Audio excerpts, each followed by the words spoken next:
Hello everyone, in today's video, I'm going to show you how to fix unable to connect to the RDP port of the specified computer. On the target computer, press Windows plus I. Now, select the system and choose the remote desktop. Then, turn on Enable Remote Desktop. After that, click Confirm. Here, the default RDP port is 3389.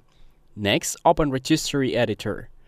Then go to the hkey_local_machine/system/current control set/control/terminal server/winstations/RDP-TCP/port number to verify the port number.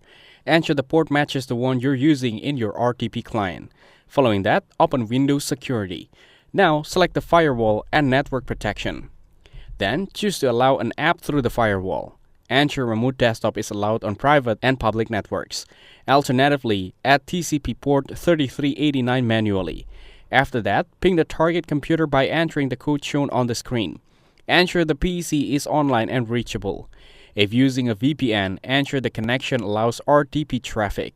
Following that, press Windows plus R and select the services.msc. Now, find remote desktop services. Ensure the service is running and set to automatic. Restart the service if needed. On the target computer, go to System. Select the remote desktop and choose Advanced Settings. Lastly, temporarily disable network level authentication to test connectivity. That's it. Thanks for watching. Don't forget to like and subscribe for more videos.